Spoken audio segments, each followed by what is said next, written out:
Hello everybody, thanks for tuning in to Grid Engineer Cycles. I'm Joel. Today I am going to be putting a longer steer onto this Tange Switchblade fork. This came with the fat chance that I got a while ago, and I want to get it up on the website, but this steer is pretty short and I do have a few others, so I'm going to swap in a slightly longer one just so this will work with more bikes. And I also have end caps to cover the tubes. So luckily, I got a bunch of spare Bontrager Switchblade parts from a friend and fellow collector last year, so it's going to come in handy to fix this one up. Now, this is the Tange version. So Keith Bontrager designed the three-piece composite fork, as they call these, in 1987. He made the first prototype, and then in 1990, he licensed the design to Tange, and they made them, but to my understanding, he still made the aluminum crowns and assembled them in Santa Cruz. You can see here, it's made with Tange Prestige tubing on the legs, aluminum crown, and a steel steer. So we're going to take this all apart, put in a new steer, put the caps in, give it a good bath, and then it'll be going up on the website. So let's get after it. This is the rebuild kit that I got for Bontrager forks, and works for these Tange forks because they're the same. This was what should have all been in there, and this is what we have left. So this big long steer is up on the website right now. This is the one that I'm going to use. So it is about 25 mils longer than the one on the fork. So be a lot more, it'll work with a lot more frames than the stubby one that's on there now. And then I'm hoping that some of these caps will fit on the top of those blades. So yeah, we're probably not going to need a lot of this. This is a split block if you need to clamp the steer to work on the blades of the fork, and a few different tools. But today we're just going to be replacing the steer, which is a fairly easy process, so I'll show you how to do that. So here we are with the fork. So the first step to removing the steer is we're going to need to pop off these little covers so we can get to the bolts. So I just got to pick to get those out of there.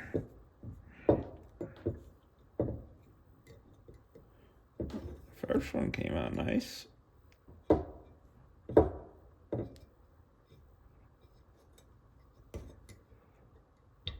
There we go. And then it looks like it's a 6.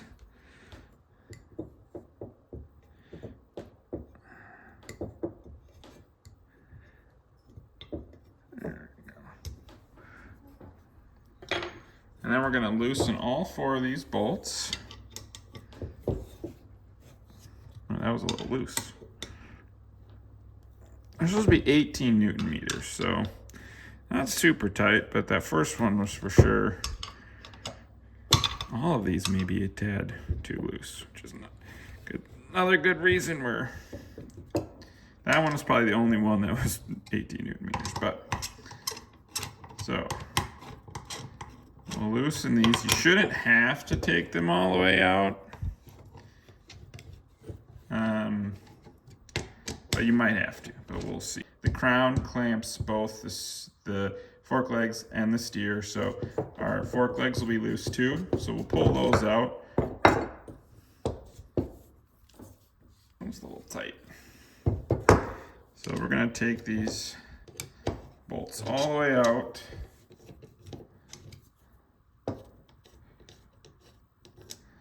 And I think we're gonna do the quarter trick to open up the crown so we can get this fork leg out. You do not have to remove the fork legs to replace the steer. Like with this stuck one, you could just leave it in there and it'd be fine. I just want to show you how to remove it. The quarter trick's cool, so that's what I'm doing. Oh, and there's washers in there. Looks like all the rest have stayed stuck, but that one came out.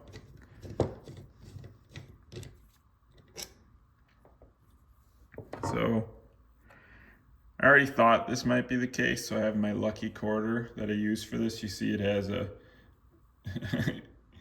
a dent in it from the last time I used it. like this. So you'll thread the bolt in from the threaded side.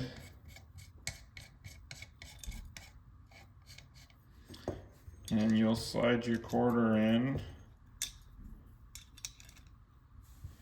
like so. And you'll just tighten this up. And now when we tighten this, we will be expanding the crown. And we should be able to slide this leg out easier. There we go. I'll take this back apart.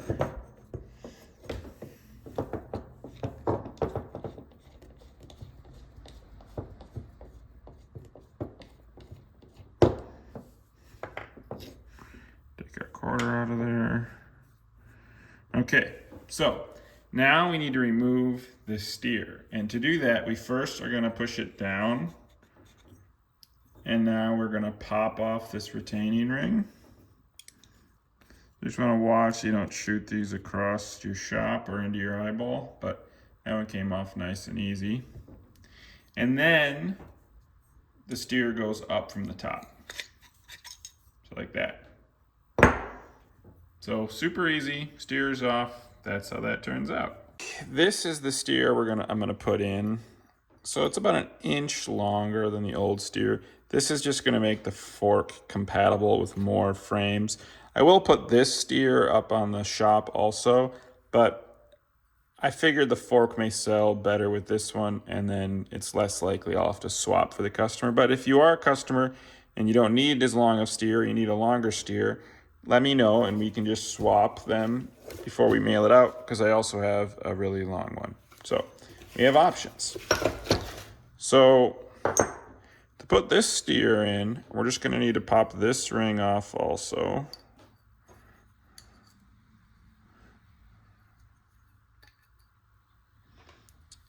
And these rings are both a little loose, so we're just gonna squish them back a little tighter. And now a little bit of grease. Just gonna grease the base of this. Now, as I mentioned, this goes in from the top, like so. And put our, oh yeah, squishing it down made it a lot different. Now, if you slide it up, you'll see that the steer cannot go up. It is locked in there because of that retaining ring. So that is ready to go. We'll put our one washer in. Oh, that wasn't the one that fell out.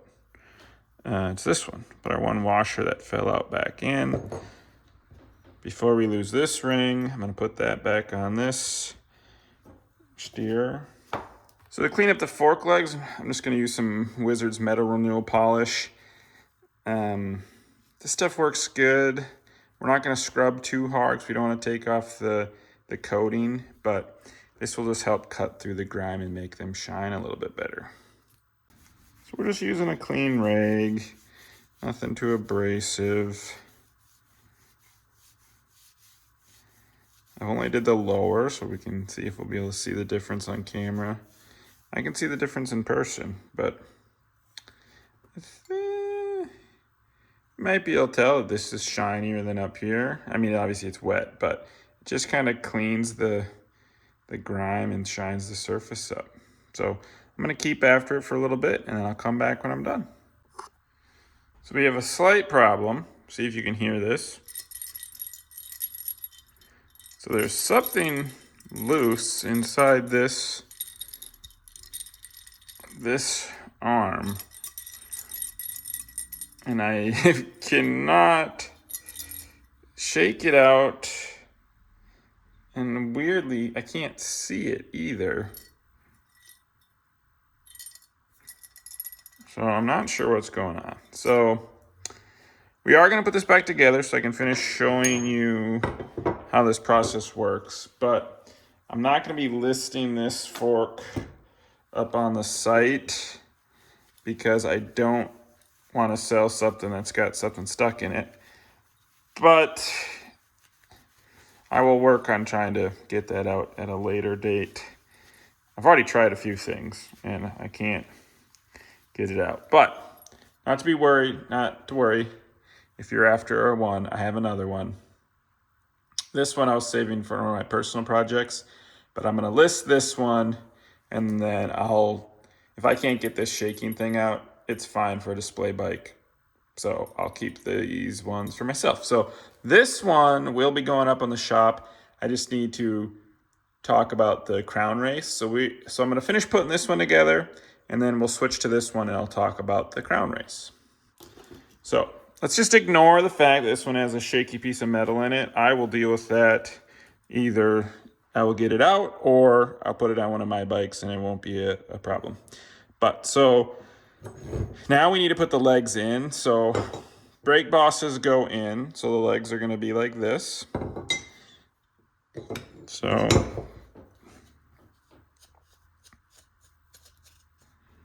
see, this was the side that we needed the quarter. I think, oh yeah, that side goes in super nice. This side, for some reason, does not. So we'll do the old quarter trick again. You just want to make sure that it's not in the way of where the fork leg is going to go. And hopefully this will, I mean, it is still a tight fit. Yeah, there's some other things going on with this fork too, now that I look at it. These are like cut at an angle and not cut very well. And on this fork, they are straight. So what I think happened is, see how these are sticking, they're not flush with the crown. I think someone tried to, well, yeah, because this one would be, I think someone tried to cut these fork legs flush with the crown. That's why they're cut at an angle. That's probably one of the reasons it's harder for me to slide it into the crown. So it's good that I'm gonna list this one. I don't like to list things that have been screwed with too much. So this will be fine for, again, like I said, one of my personal bikes will be fine with a little bit of a jank. Okay, time to get the file. We're gonna file this down a little bit and see if that helps slide this in. I took a file to this kind of whole top of this, just to round the edge over. And I also have a round file, and I'm just gonna just clean this up a little bit.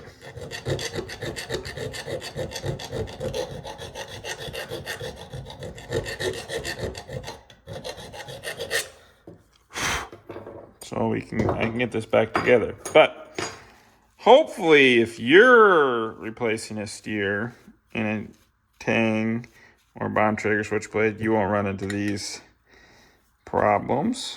It should just be a straightforward swap in most cases, I would assume, but it's okay. A little bit of extra effort isn't the end of the world. Yeah, let's take that one out, because that one's just flopping around. Yeah, it's in there. Yeah, that angle cut on the top sure doesn't help with this fitting in there.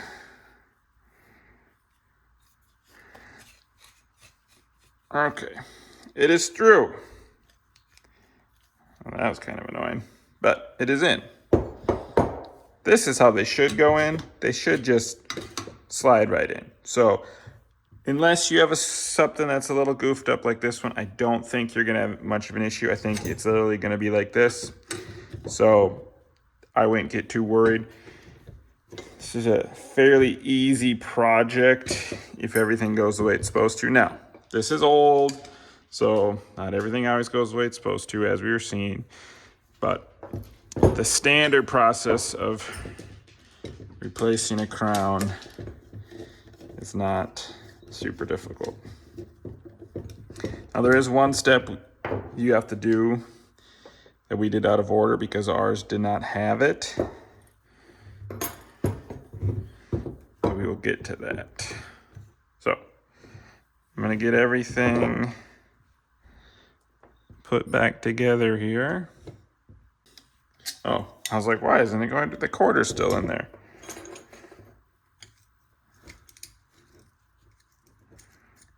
Uh-oh. There it came. Would have had to sell this for 25 cents more. We're gonna put a tad bit of grease on all of these. These are steel bolts in an aluminum crown, and if you've watched the last few videos, you know I've been battling galvanic corrosion on like every bike I touch lately, so the grease will just help stop that from happening. And then I'll get the torque wrench because these are supposed to be torqued to 18 Newton meters. But before we torque them, as you'll see, the fork legs move. So we need to get the fork legs straight. So I'm just gonna put a hub in there and that'll hold them straight. I'll show you how I'm gonna do that here in a second. I'm gonna get these bolts. They don't need, I'm just gonna get them kind of tight just so the legs don't move as easily. Well, the one leg doesn't move as easily. So I have a front hub.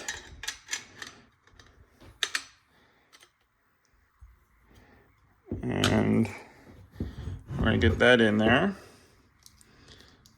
Put a skewer in place to clamp it in. This is just so that we keep everything where it should be.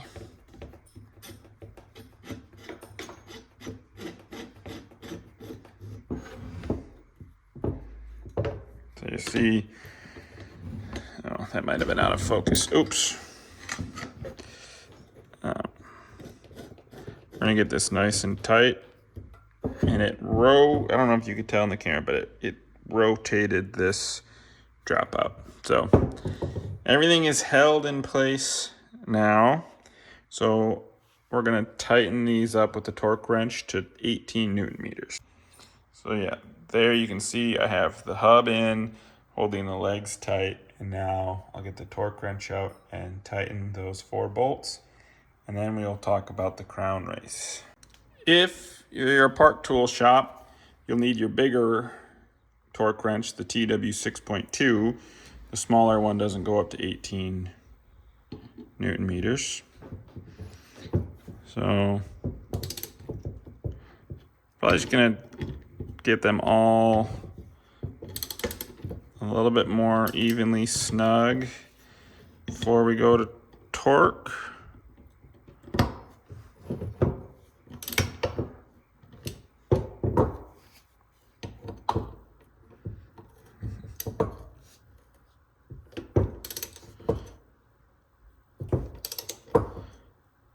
There's first one, second one, third one, fourth one. Now, it's always important when you're done to set your torque wrench back to 0. That is the basics of how to replace a steer in your Switchblade fork. But there's one step we didn't talk about, because this one came with a beer can shim and then the crown race, because this steer tube is not the diameter of a crown race. So 1-inch steer is 25.4 millimeters, and most crown races are 27.0 in 1 inch. So because the way this steer tube slides in and out of the crown, it has to be 1 inch, so it's not built up for crown races. So there is this extra piece that slides on that then brings the diameter up to the size that a crown race would fit on, 27.0, and I think there's another 1-inch size, 26.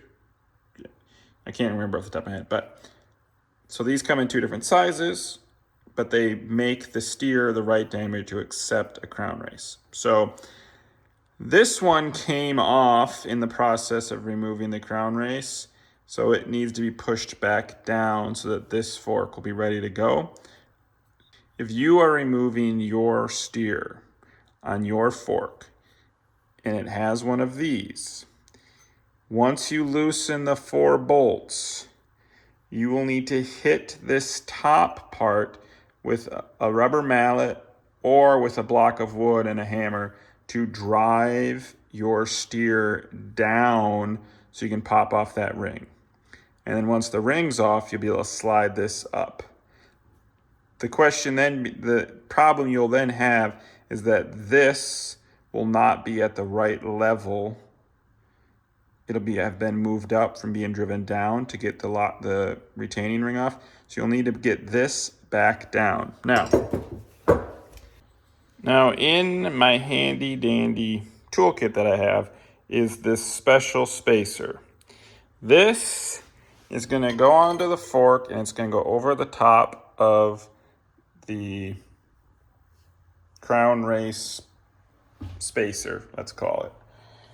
And now luckily there's somebody online that makes these, so you can get more if yours breaks, or if, like in this fork, yours didn't come with one. As I mentioned, this had a beer can shim underneath the actual crown race. So put that spacer on. Otherwise, part tool 832 will also fit on there quite perfectly. So I'm actually going to use that.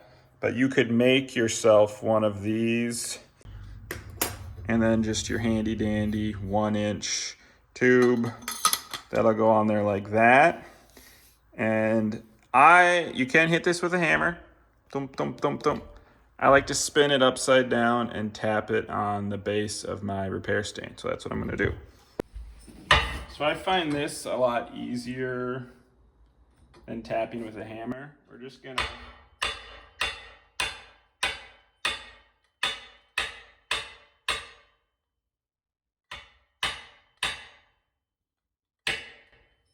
tap it like that I use the base plate of my repair stand,